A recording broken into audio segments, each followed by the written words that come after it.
ಇದು ಇಡೀ ರಾಜ್ಯವೇ ಬೆಚ್ಚಿ ಬೀಳುವ ಸುದ್ದಿ. ಕಿಡ್ನಿ ಚಿಕಿತ್ಸೆಗೆಂದು ಇಲ್ಲಿಗೆ ಬರುವ ಬಡ ರೋಗಿಗಳ ಜೀವಕ್ಕಿಲ್ಲ ಗ್ಯಾರಂಟಿ.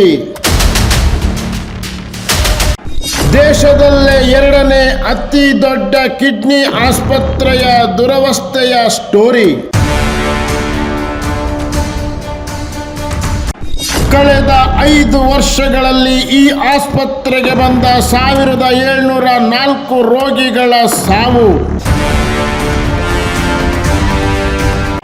ಯಾವ ದೂರಿಗೂ ಕ್ಯಾರೆ ಅನ್ನದ ಕಡುಭ್ರಷ್ಟ ಕೇಶವ ಮೂರ್ತಿ. ಭ್ರಷ್ಟ ಅಧಿಕಾರಿಯ ರಕ್ಷಣೆಗೆ ನಿಂತವರಾದ್ರೂ ಯಾರು?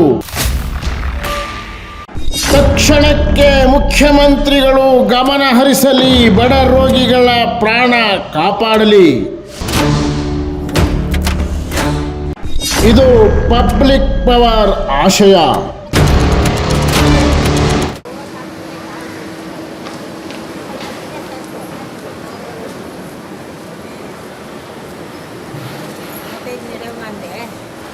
ಹೆಂಗ ಮಾಡ್ಕೊಂಡವರೆಲ್ಲ ಕೂತಾರೆ.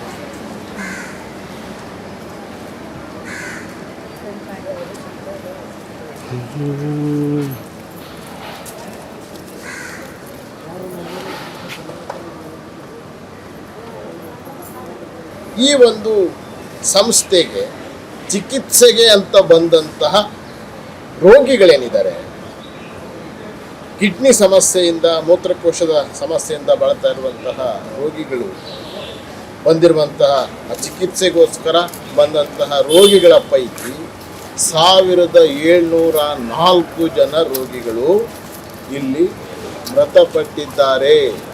ಇದು ಎಂಥ ಒಂದು ಆತಂಕಕಾರಿ ವಿಚಾರ ಅಂತಂದರೆ, ಸರ್ಕಾರಿ ಸಂಸ್ಥೆ ಇಡೀ ದೇಶದಲ್ಲಿ 2ನೇ ಅತಿ ದೊಡ್ಡ ಮೂತ್ರಕೋಶ ಸಮಸ್ಯೆಯ ಪರಿಹಾರದ ಸಂಸ್ಥೆ ಅಂತೇಳಿ ಹೆಸರುವಾಸಿಯಾಗಿರುವಂತಹ ಈ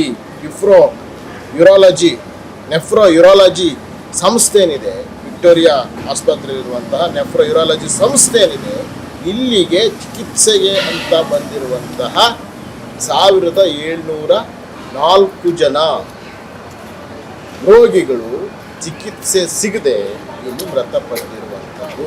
ಹಾಗಾಗಿ ಒಂದು ದೊಡ್ಡ ಹಣಪಟ್ಟಿ. ಇಲ್ಲಿ ಯಾರು ಬರ್ತಾರೆ ಚಿಕಿತ್ಸೆಗೆ, ಅವರು ಯಾರು ಕೂಡ ಅವರಿಗೆ ಇಲ್ಲಿ ಬದುಕಿ ವಾಪಸ್ ಹೋಗ್ತಾರೆ ಅನ್ನುವಂಥ ಗ್ಯಾರಂಟಿ ಇಲ್ಲ. ಸರ್ಕಾರ, ಸಿದ್ದರಾಮಯ್ಯನವ್ರ ಸರ್ಕಾರ ಪಂಚ ಗ್ಯಾರಂಟಿ ಯೋಜನೆಗಳನ್ನು ಕೊಟ್ಟಿದ್ದಾರೆ.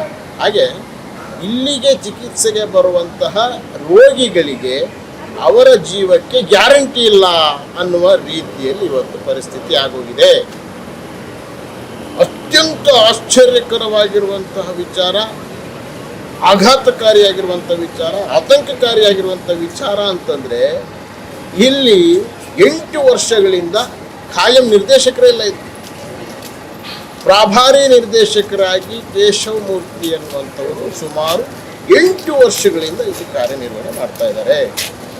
ಆದರೆ ಅವರ ಮೇಲೆ ಅತ್ಯಂತ ಗುರುತರವಾಗಿರ್ತಕ್ಕಂತಹ ಭ್ರಷ್ಟಾಚಾರದ ಆರೋಪ. ಬಡ್ತಿ ನೀಡೋದ್ರಲ್ಲಿ ಅವರು ಭ್ರಷ್ಟಾಚಾರ ಎಸಗಿದ್ದಾರೆ.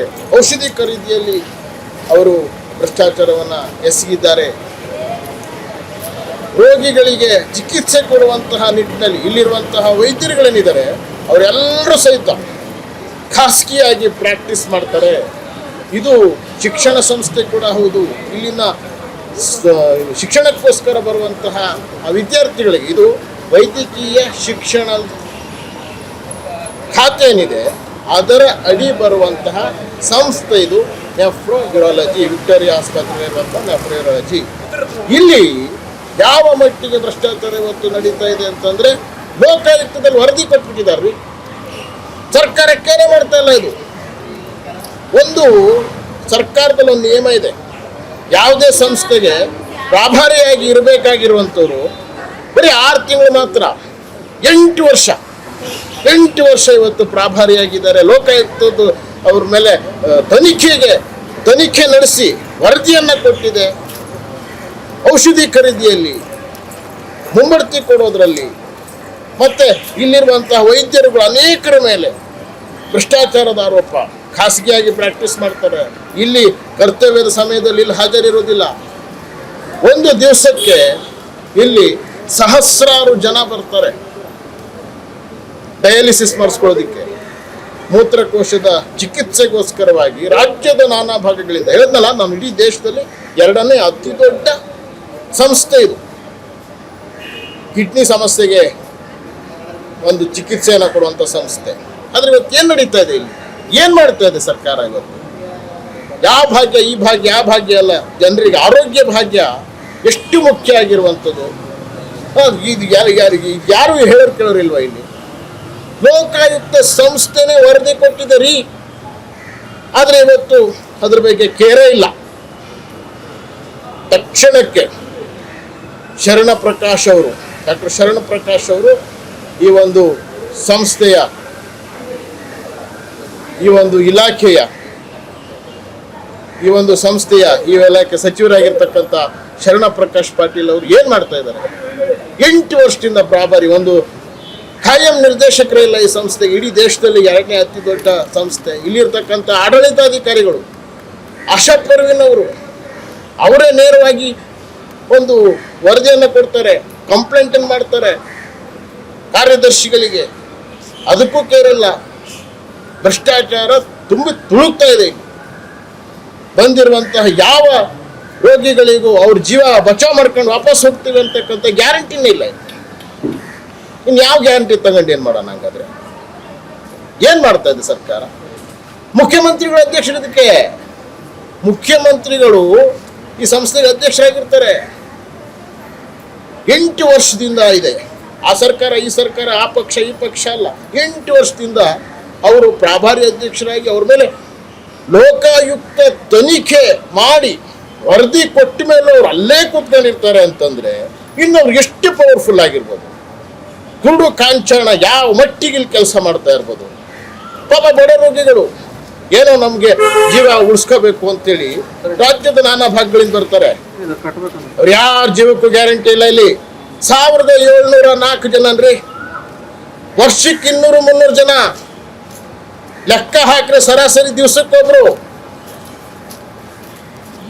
ಜೀವಕ್ಕೆ ಗ್ಯಾರಂಟಿನೇ ಇಲ್ಲ. ಇವತ್ತು ಸರ್ಕಾರ ಏನ್ ಮಾಡ್ತಾ ಇದೆ? ಇವತ್ತೆಲ್ಲ ಬಡ ರೋಗಿಗಳು ಎಲ್ಲರೂ ಕೂಡ ಅಳ್ತಾ ಇದ್ದಾರೆ, ಅಳಲನ್ನು ತೋಡ್ಕೊಳ್ತಾ ಇದ್ದಾರೆ. ದುಬಾರಿ ಚಿಕಿತ್ಸೆ ಅದು. ಬೇರೆ ಬೇರೆ ಕಡೆಗೆ ದುಡ್ಡಿದ್ದಂತವರಾದ್ರೆ ದೊಡ್ಡ ದೊಡ್ಡ ಆಸ್ಪತ್ರೆಗಳಿಗೆ ಹೋಗಿ ಅವರ ಒಂದು ರೋಗಕ್ಕೆ ಚಿಕಿತ್ಸೆಯನ್ನು ಪಡ್ಕೊಳ್ತಾರೆ. ಆ ಒಂದು ಕಿಡ್ನಿ ಕಸಿ ನಡೀತಾ ಇಲ್ಲ, ರಿಜಿಸ್ಟ್ರೇಷನ್ ನಡೀತಾ ಇಲ್ಲ, ಕಾಸು ಕೊಟ್ರೆ ಮಾತ್ರ ಚಿಕಿತ್ಸೆ. ಎಷ್ಟೋ ಜನ ಕಳೆದ ಬಾರಿ ಆದಂತ ಘಟನೆ, 9 ಜನ ಇಲ್ಲಿ ಬರ್ತಾರೆ ಪೇಷಂಟ್ಗಳು. 9 ಜನರಲ್ಲಿ 4 ಜನ ಸತ್ತೋಗ್ಬಿಡ್ತಾರೆ. ಇನ್ನು 5 ಜನರ ಪರಿಸ್ಥಿತಿ ಚಿಂತಾಜನಕ ಆಗ್ತದೆ. ಚಿಕಿತ್ಸೆ ಸಿಗದೆ ಚಿಂತಾಜನಕ ಆಗ್ತದೆ. ಅದು ಕೂಡ ತನಿಖೆ ನಡೀತಾ ಇದೆ. ತ್ರಿಲೋಕ್ ಚಂದ್ರ ಅವರು ವರದಿಯನ್ನು ಕೊಟ್ಟಿದ್ದಾರೆ, ಆದರೆ ಏನೂ ಆಗ್ತಾ ಇಲ್ಲ. ಬಡ ರೋಗಿಗಳು, ಬಡ ಜನರು ಏನಂತ ಇದ್ದಾರೆ, ಅವ್ರ ಜೀವಕ್ಕೆ ಯಾವುದೇ ಗ್ಯಾರಂಟಿಗಳು ಸಿಗ್ತಾ ಇಲ್ಲ. ತಕ್ಷಣಕ್ಕೆ ಸರ್ಕಾರ, ಮುಖ್ಯಮಂತ್ರಿಗಳು, ನಾವು ಬಡವರ ಪರವಾಗಿರ್ತಕ್ಕಂಥ ಸರ್ಕಾರ ಅಂತ ಹೇಳ್ತಾರೆ, ಬಡವರಿಗೋಸ್ಕರ ಗ್ಯಾರಂಟಿ ಯೋಜನೆ ಮಾಡಿದ್ದೀವಿ ಅಂತ ಹೇಳ್ತಾರಲ್ಲ, ತಕ್ಷಣಕ್ಕೆ ಇದ್ರ ಬಗ್ಗೆ ಕ್ರಮ ಕೈಗೊಳ್ಳಬೇಕು. ಇಲ್ಲಿ ಖಾಯಂ ನಿರ್ದೇಶಕರು ಇಲ್ಲಿ ನೇಮಕ ಆಗಬೇಕು. ಇಲ್ಲಿ ಬರುವಂಥ ಎಲ್ಲ ರೋಗಿಗಳಿಗೆ ಸಕಲ ವಿಧವಾಗಿರ್ತಕ್ಕಂತಹ ಸೌಲಭ್ಯಗಳು, ಚಿಕಿತ್ಸೆಗಳು ದೊರಕಬೇಕು. ಜನರು ಧೈರ್ಯವಾಗಿ ಇಲ್ಲಿ ಬರುವಂಥ ಪರಿಸ್ಥಿತಿ ಆಗಬೇಕು. ಇಡೀ ದೇಶದಲ್ಲಿ 2ನೇ ಅತಿ ದೊಡ್ಡ ಕಿಡ್ನಿ ಚಿಕಿತ್ಸೆಯ ಸಂಸ್ಥೆ ಇದು. ಇದು ನಮ್ಮ ಒಂದು ಹೋರಾಟದ ಒಂದು ಹೆಜ್ಜೆ ಆಗಿದೆ. ಪಬ್ಲಿಕ್ ಪವರ್ ನಿರಂತರವಾಗಿ ಯಾವ ಬಡ ರೋಗಿಗಳಿದ್ದಾರೆ, ಎಷ್ಟು ಜನ ಸತ್ತೋಗಿದ್ದಾರೆ, ಎಷ್ಟು ಜನ ಈ ಆಸ್ಪತ್ರೆಗೆ ಬಂದು ಪ್ರಾಣವನ್ನು ಕಳ್ಕೊಂಡಿದ್ದಾರೆ ಗೊತ್ತಾ? ಆಸ್ಪತ್ರೆಗೆ ಯಾಕೆ ಹೋಗ್ತಾರೆ? ನಮ್ಮ ಜೀವ ಉಳಿಸ್ಕೋಬೇಕು ಅಂತ ಹೋಗ್ತಾರೆ, ಆದ್ರೆ ಇಲ್ಲಿ ಬಂದ್ರೆ ಸತ್ತೋಗ್ತಾರೆ. ಅಂತ ಪರಿಸ್ಥಿತಿ ಇದೆ ಇವತ್ತು. ತಕ್ಷಣಕ್ಕೆ ಸರ್ಕಾರ ಇದ್ರ ಬಗ್ಗೆ ಕ್ರಮ ತೆಗೆದುಕೊಳ್ಬೇಕು. ಶರಣ ಪ್ರಕಾಶ್ ಪಾಟೀಲ್ರು ಏನ್ ಮಾಡ್ತಾ ಇದ್ದಾರೆ? ವೈದ್ಯಕೀಯ ಶಿಕ್ಷಣ ಸಚಿವರು. ಇಲ್ಲಿ ಇರುವಂತ ಎಲ್ಲ ವೈದ್ಯರುಗಳೆಲ್ಲರೂ ಅವ್ರ ಪಾಡಿಗೆ ಅವರು ಖಾಸಗಿಯಾಗಿ ಪ್ರಾಕ್ಟೀಸ್ ಮಾಡ್ಕೊಂಡು ಹೋಗ್ತಾ ಇದ್ದಾರೆ. ದುಡ್ಡು ಕೊಟ್ಟರೆ ಅಷ್ಟೇ ಚಿಕಿತ್ಸೆ. ಆ ನಮ್ಮನೆ ಪರಿಸ್ಥಿತಿ ಇದೆ ಇಲ್ಲಿ. ಒಳಗಡೆ ಬಂದ್ರೆ ನಮ್ಮನ್ನು ಮಾತಾಡೋದಕ್ಕೆ ಬಿಡೋದಿಲ್ಲ, ಜನರಿಗೆ ಯಾರನ್ನು ಮಾತಾಡ್ಸೋದಕ್ಕೆ ಬರೋದಿಲ್ಲ. ಆ ರೀತಿ ಪರಿಸ್ಥಿತಿ ಇದೆ ಇಲ್ಲಿ. ತಕ್ಷಣಕ್ಕೆ ಸರ್ಕಾರ ಇದ್ರ ಬಗ್ಗೆ ಕ್ರಮ ತೆಗೆದುಕೊಳ್ಬೇಕು. ಕೂಡಲೇ ಇಲ್ಲಿ ಖಾಯಂ ನಿರ್ದೇಶಕರು ನೇಮಕ ಆಗಬೇಕು. ಹಳೆ ನಿರ್ದೇಶಕರು ಮಾಡಿರ್ತಕ್ಕಂಥ ಪ್ರಾಭಾರಿ ನಿರ್ದೇಶಕರು ಮಾಡಿರ್ತಕ್ಕಂಥ ಎಲ್ಲ ಭ್ರಷ್ಟಾಚಾರದ ತನಿಖೆಗೂ ಶಿಕ್ಷೆ ಆಗಬೇಕು.